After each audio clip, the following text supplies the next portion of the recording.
providing an enteral feeding, check the patient's baseline weight. Review his lab results, such as blood glucose and electrolyte values, and check the details of the healthcare provider's orders. Perform hand hygiene, ensure privacy, and introduce yourself to the patient.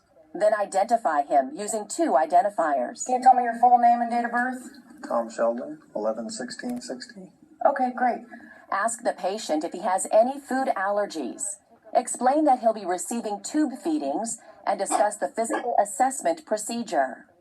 Apply clean gloves and auscultate for bowel sounds and assess his abdomen. Make sure the patient is in the high Fowler's position, or elevate the head of the bed to at least 30, but preferably 45 degrees. If he must remain supine, place him in the reverse Trendelenburg position. Obtain and verify the patient's formula.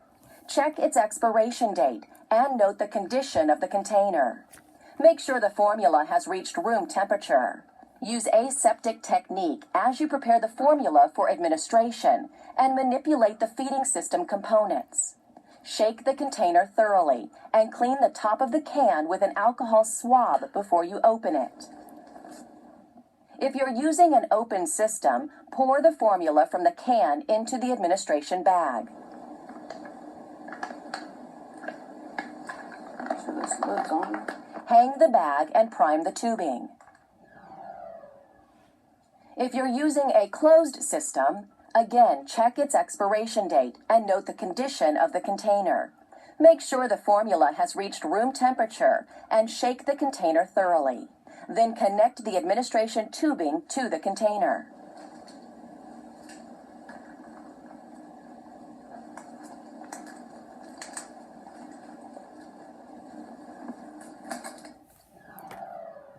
Verify correct tube placement. Refer to the video skill Managing a Nasogastric Tube. Check the gastric residual volume, or GVR, before each intermittent feeding, or every 4 to 6 hours if the patient receives continuous feedings. To do so, draw 10 to 30 milliliters of air into a syringe. Connect the syringe to the end of the feeding tube and inject the air into the tube. Then pull back evenly to aspirate the gastric contents. Note the appearance of the aspirate and measure its pH. Note the volume of aspirate and return it to the stomach if it's less than 250 milliliters. Don't feed the patient if any single GVR measurement exceeds 500 milliliters, or if 2 consecutive measurements taken 1 hour apart each exceed 250 milliliters.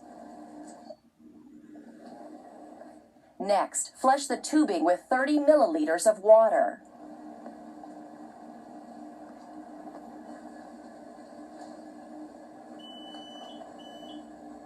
Before you attach the administration set to the feeding tube, trace the tube to its point of origin and label the administration set tube feeding only.